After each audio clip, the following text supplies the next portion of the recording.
حاضرین محترم، السلام علیکم ورحمۃ اللہ وبرکاتہ۔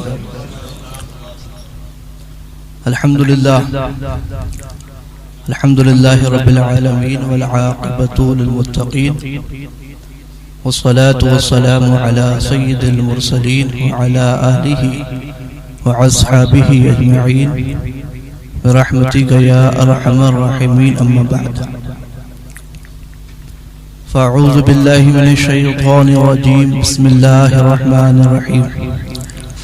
ان اللہ وملائکتہ یصلون علی النبی یا ایھا الذین آمنوا صلوا علیہ وسلموا تسلیما۔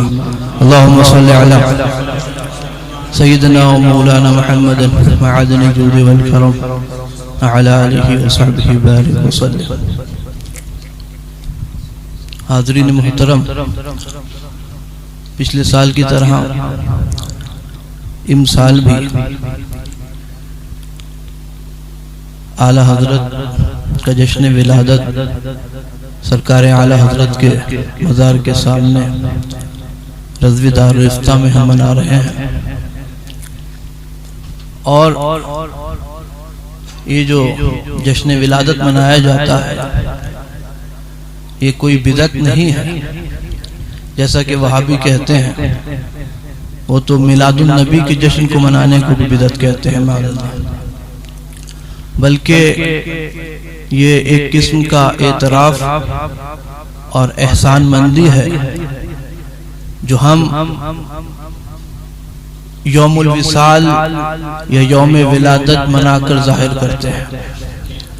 ویسے تو بزرگوں کا ذکر، ان کی یاد ہر دن منائی جا سکتی ہے، مگر 3 دن بڑی اہمیت کے حامل ہوتے ہیں: یوم المیلاد، یوم الوصال اور یوم البعث۔ اللہ تبارک و تعالی قرآن پاک میں سورہ مریم کے اندر اپنے نبی حضرت زکریا علیہ السلام کا ذکر فرماتا ہے۔ انہوں نے بڑھاپے میں اللہ تعالیٰ سے بیٹے کی دعا کی،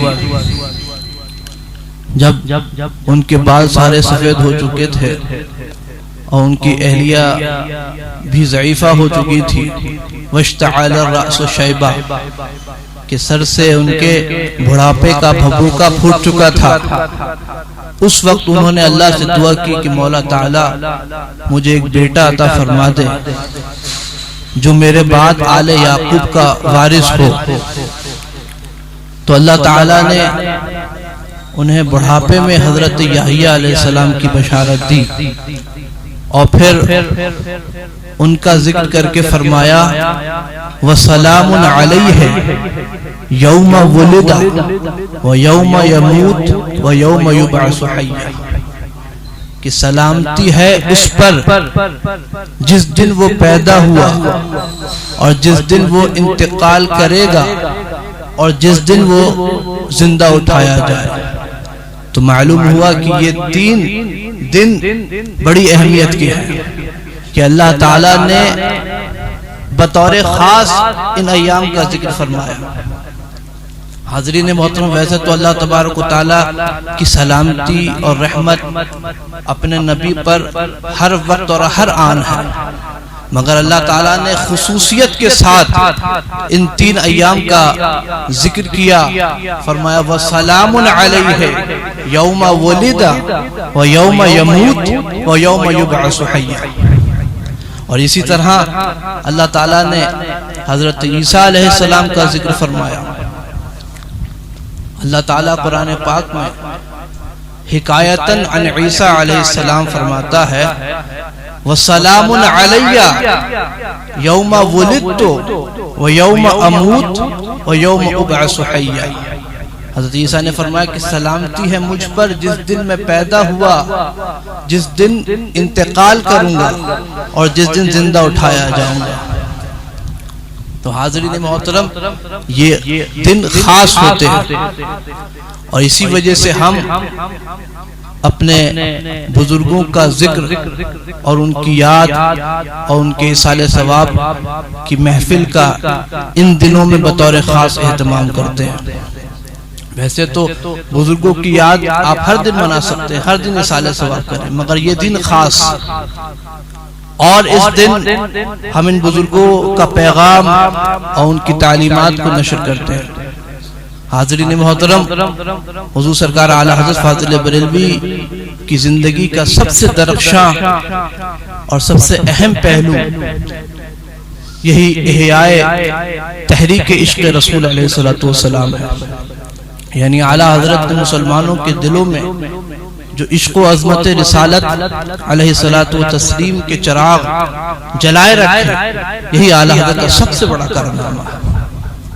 اعلی حضرت کی تمام تر تصنیفات، تالیفات، تحریرات و تقریرات، تحقیقات کا نچوڑ بس یہی ہے کہ نبی سے جو ہو بیگانہ اسے دل سے جدا کر دے، پدر مادر برادر مال و جان پر فدا کر دے۔ اور حاضرین محترم، آج یہ بات ثابت شدہ ہے کہ ایمان کے بعد سب سے اہم چیز اور سب سے اہم دولت یہی عشق و عظمت رسالت ہے صلی اللہ تعالی علیہ وسلم۔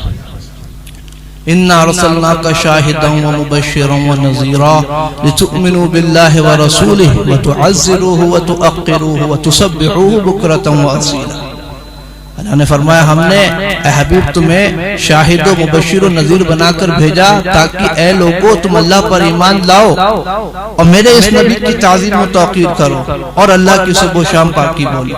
تو سب سے پہلے ایمان، پھر نبی کی تعظیم و توقیر، پھر اللہ کی عبادت۔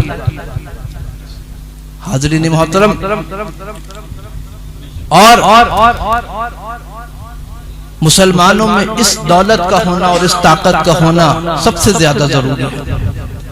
اگر مسلمانوں میں یہ عشق رسول کی طاقت اگر نہیں ہے تو وہ جسم بلا روح کے ہیں۔ اور آج آپ کے ملک میں، پوری دنیا میں اسلام و مسلمین کے تعلق سے جو حالات پیدا ہو گئے ہیں، ان سے نپٹنے کے لیے اسی تحریک اعلی حضرت کو زندہ کرنے کی ضرورت ہے۔ یہی عشق رسالت کی تحریک جو اعلی حضرت نے چلائی، اس کو زندہ کرنے کی ضرورت ہے۔ جو حالات فلسطین میں ہو گئے، جو حالات کشمیر میں ہوئے، اور پوری دنیا میں ہر جگہ ہر میدان میں جب عشق رسول کی دولت مسلمانوں میں پائی جاتی تھی، مسلمان ہر میدان میں کامیاب تھے، اور کامیابی ان کے قدم چوما کرتی تھی۔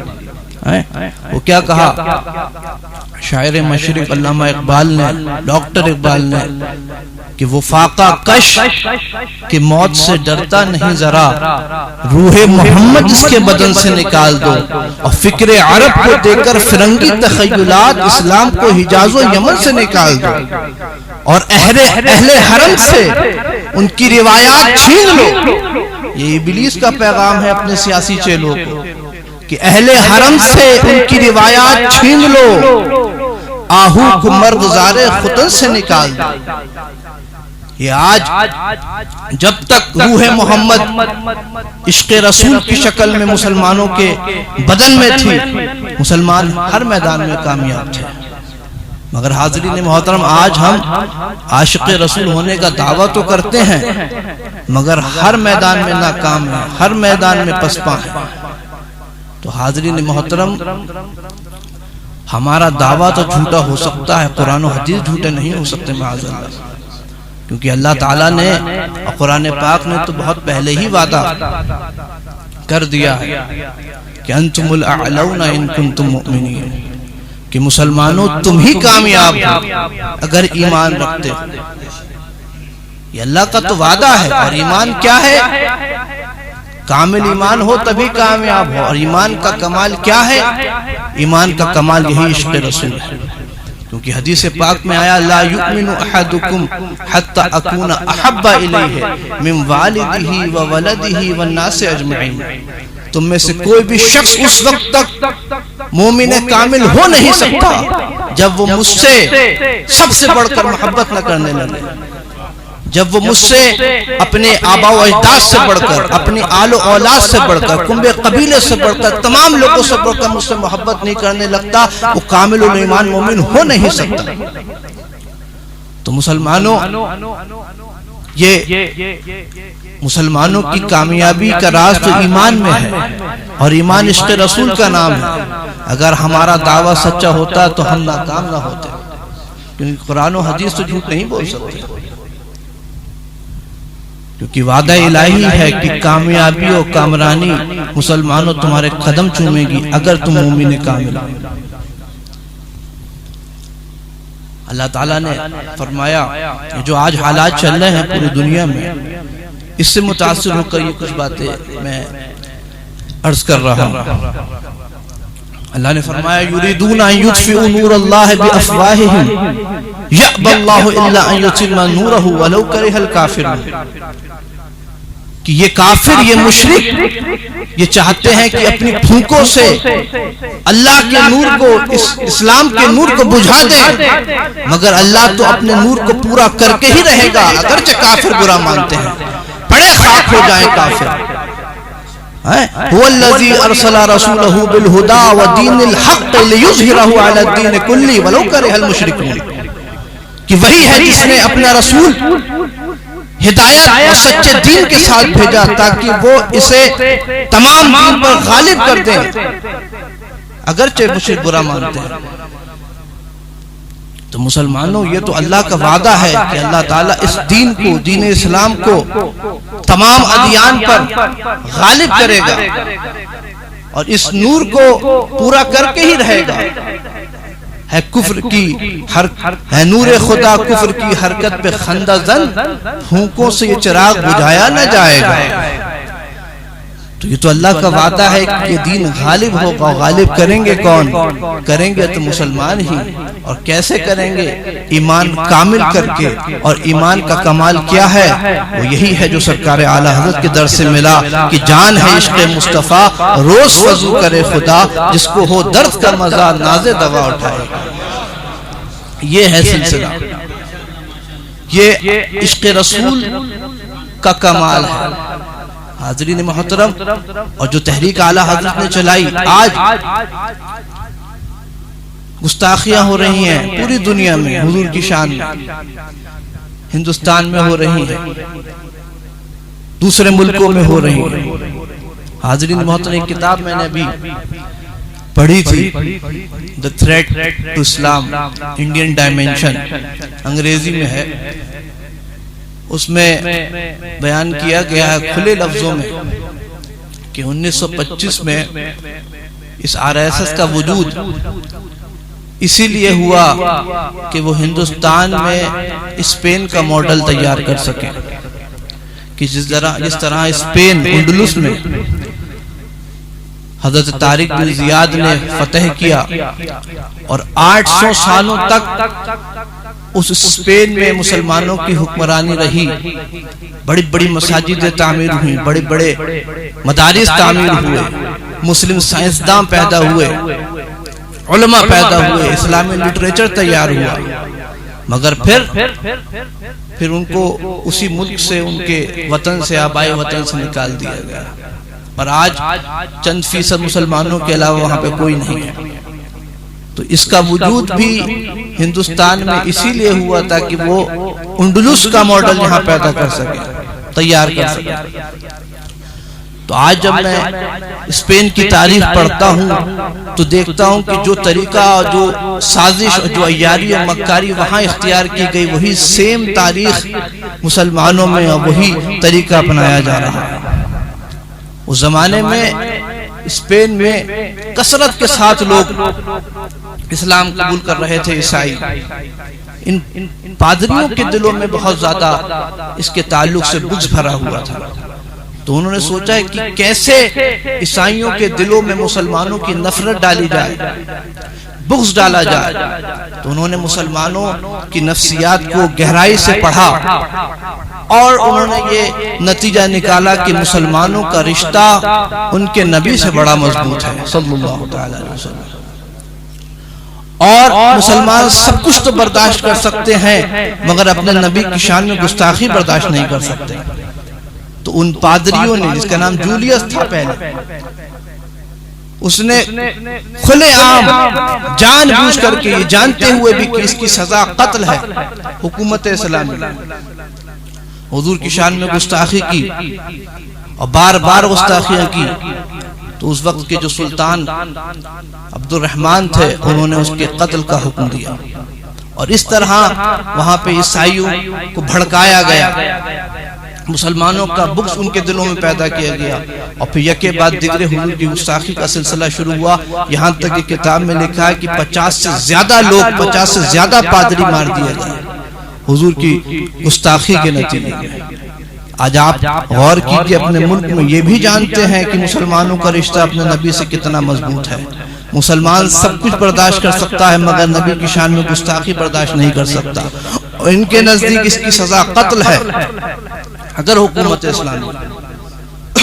لیکن جان بوجھ کر کے ہم بلیدان دیں گے تاکہ ہماری قوم جاگ جائے، بیدار ہو. تو مسلمانوں، یہ پورا طریقہ اور یہ پوری جو سازش جاری ہے، یہ وہی انڈلس اور اسپین کو دیکھ کر کے یہاں پہ تیار کرنے کی کوشش ہے. اللہ تعالیٰ مسلمانوں کی حفاظت فرمائے. تو اللہ نے تو بہت پہلے فرما دیا، یریدون ان یطفئوا نور اللہ بافواہہم یأبی اللہ الا ان یتم نورہ ولو کرہ الکافرون هو الذی ارسل رسولہ بالہدی ودین الحق لیظہرہ علی الدین کلہ ولو کرہ المشرکون. تو اللہ کا وعدہ تو پورا ہو کے رہے گا انشاءاللہ تعالی، اور مسلمان انشاءاللہ پھر اپنے بزرگوں کے طریقے پر آئیں گے. اللہ تعالی ہمیں کامل الایمان مومن بنائے اور ہماری خطاؤں کو معاف فرمائے، اور حضور سرکار اعلی حضرت کی سچی عشق رسول کی تحریک کو احیاء کرنے کی ہمیں توفیق عطا فرمائے، اور صحیح معنوں میں ہمیں حضور کا عاشق بنائے. قل ان کنتم تحبون اللہ فاتبعونی یحببکم اللہ. اللہ فرماتا ہے کہ اگر اے حبیب میرے ان بندوں سے فرما دو کہ اگر یہ اللہ سے محبت کرتے ہیں تو میری اتباع کریں، اللہ ان سے محبت کرنے لگے گا. تو کیا پتہ چلا کہ محبت اور عشق وہ اطاعت کا بھی نام ہے. اگر اللہ سے محبت کرتے ہیں تو حضور کی اطاعت کریں، اللہ ان سے محبت کرنے لگے گا. اللہ تعالی ہمیں صحیح معنوں میں حضور اکرم صلی اللہ علیہ وسلم کا عاشق و محب بنائے اور حضور کی سنتوں پر عمل کرنے کی توفیق عطا فرمائے. آمین برحمتک یا ارحم الراحمین. وما علینا الا البلاغ. السلام علیکم ورحمۃ اللہ وبرکاتہ.